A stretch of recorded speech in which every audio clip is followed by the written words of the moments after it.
Pozdravljeni. Pravkar se je končal delovni sestanek štirih pristojnih ministric in ministrov v zvezi z opravljanjem nalog helikopterske nujne medicinske pomoči v Republiki Sloveniji. Nekaj ključnih podatkov zdaj na današnji sestanek bo podal gostitelj današnjega srečanja, minister za obrambo. Hvala in lep pozdrav vsem. Danes je potekal na ministrstvu delovni sestanek ali pa natančneje delovno kosilo, na katerem smo poskušali uskladiti pogled na tehnični pravilnik, ki ga je potrebno sprejeti do 28. oktobra, ki bi omogočal tako zrakoplovom Slovenske vojske kot tudi Ministrstva za notranje zadeve udeležbo pri hitri nujni medicinski pomoči. In poskušali bomo ta rok ujeti, to je danes tudi dogovor.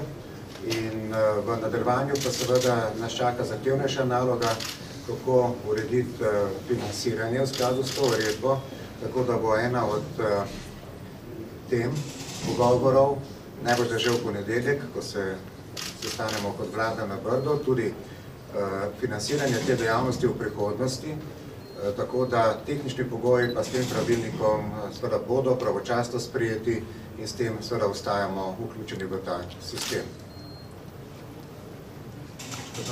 Ja, zdaj, na kakšen način boste to uredili? Konkretno? Torej, katero področje je tehnično ali finančno? Tehnično. Tehnično. Torej, uredba nalaga nekatere poglede, katere pogoje morajo izpolnjevati zrakoplovi in seveda, če ta pravilnik sprejet, preden začne uredba veljati, imamo to pokrito in seveda bomo poskušali na podlagi dosedanjih izkušenj pravilnik pripraviti tako, da bo vseboval vse tiste rešitve, ki jih ta hip že imamo dorečene in s tem izpolnimo ta pogoj.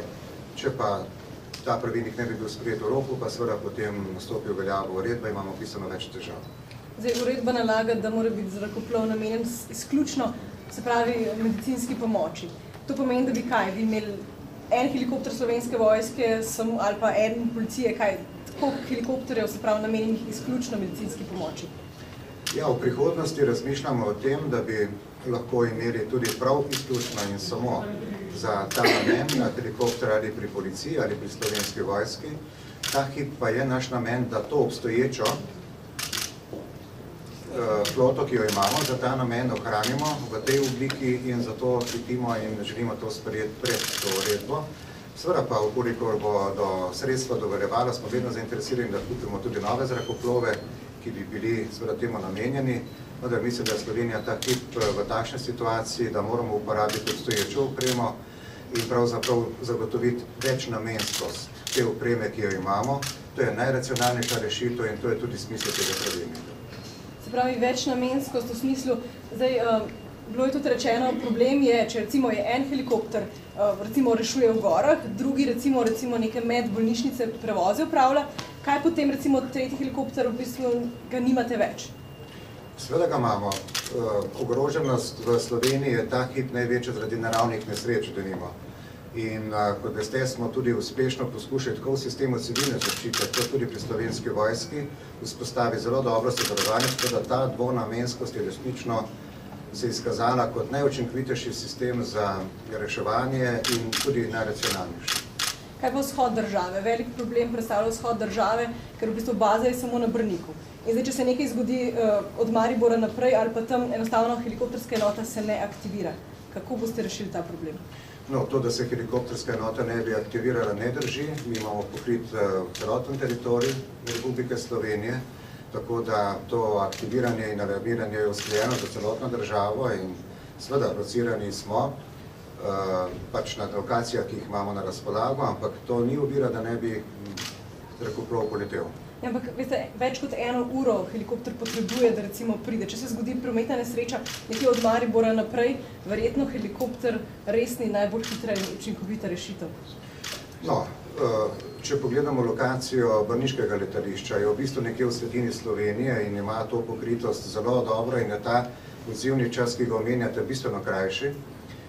Tudi naš namen je, da ohranimo seveda sistem reševanja v gorah, tako da te lokacije so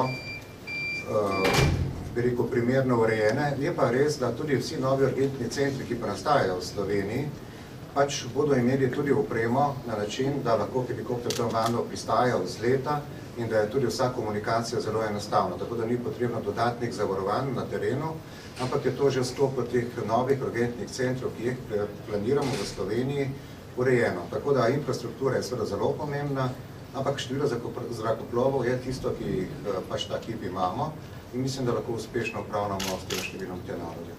Razpolagate s kakšno statistiko, kolikokrat je recimo helikopterska enota medicinska posredovala recimo na vzhodu države v primerjavi z preostalim delom države? Ta statistika obstaja natančno, kolikokrat sploh so uporabljeni zrakoplovi, tudi iz katerih predelov Slovenije pač je potrebno reševati. Tudi iz lastnih izkušenj vam lahko povem, da pač v tem trenutku, ko upravljam, oziroma odkar upravljam funkcijo ministra za obrambo, odobravam te polete in lahko povem, da so bili v enem dnevu angažirani tako v Portorožu, v Idriji, kot seveda tudi na Vršiču, skratka drugič zopet na Dolenjskem, tako da te lokacije so bili na slučaj, ki se zgodi, pač tiste, ki jih poskušamo čim prej doseči. Še kolegic moj? Ja, seveda, nisem vedela spravičila. Sem zanima me trenutno stanje, koliko je teh helikopterov na voljo? Natančno število helikopterjev ta hip ne bi znal podati natančno, ampak ker so to helikopterji tako pri ministrstvu za notranje zadeve kot pri obrambi, vendar dejstvo je, da so vključeni v ta sistem in seveda poskušamo pravočasno odreagirati na vse te izzive. Ampak recimo za 4 enote ne bi bila recimo maksimalno na razpolago 2 helikopterja, v izrednih primerih mogoče še se da aktivirati tretji. Zdaj, prav člani te nujne helikopterske pomoči so opozarjali, da bi bilo prav, če bi se vzpostavila še druga baza, recimo v Mariboru. Kako je s tem? Lahko v prihodnosti pričakujemo drugo bazo v Mariboru ali ne? Torej, če se pogovarjamo o urgentnih centrih, ta center v Mariboru je zagotovo vzpostavljen. Tukaj lahko tudi ministrica za zdravje to potrdi in ta sistem tako tudi je predviden. Še? Maja? Če smem mogoče dodati samo to, veste, da se v Sloveniji gradi 10 urgentnih centrov. Eden od teh je predviden tudi v Mariboru. Centri se gradijo s pomočjo evropskih sredstev in ekipe v teh urgentnih centrih bodo tako opremljene, da bodo lahko nudile prvo pomoč že v samem centru, oziroma bodo povezane tudi zdravniki, specialisti, ki jim bodo pomagali in dajali navodila, kako dati prvo pomoč oziroma oskrbeti te zavarovance. Recimo primer Telekapi in podobnih zadev, raven zaradi tega, kar vi omenjate, da bo to v celoti pokriti tudi v jugovzhodni del Slovenije, če je mogoče zdaj dobil občutek, da v tem momentu ni tako. To bo pokrito tudi s helikoptersko enoto? Seveda. In kdaj recimo to pričakujete, da bi bilo in kakšna investicija je to, kaj en helikopter ne bi bil prav za tisti del enote? Glejte, jaz govorim o centrih urgentne pomoči, ki bodo povezani z mrežo helikoptersko, tako Ministrstva za obrambo kot Ministrstva za notranje zadeve. In bodo seveda na poklic, s tem, da bo nudena prva pomoč že v samem tem centru in v povezavi z temi enotami, če bo potreben prevoz, recimo, Ljubljano v klinični center. In bo s tem zagotovljeno, da bo vsem Slovencem nudena kvalitetna, pravočasna in prava pomoč. Kakšna je pa investicija teh urgentnih centrov? Investicije teh urgentnih centrov so velike, kot sem rekla, se gradijo s pomočjo evropskih sredstev, sicer sukcesivno. Nekateri bodo že dokončani do konca junija prihodnjega leta, tako da mislim, da bomo tudi v tem delu pokrita cela Slovenija z 10 tako opremljenimi urgentnimi centri. Kaj bo kakšna številka o investiciji? Ta moment ne bi vedela vam točne številke povedati, lahko pa dobite, oziroma bo tudi Ministrstvo za zdravje v sklopu rednih konferenc vas obveščalo, kako poteka ta gradnja in kdaj bojo odpirane.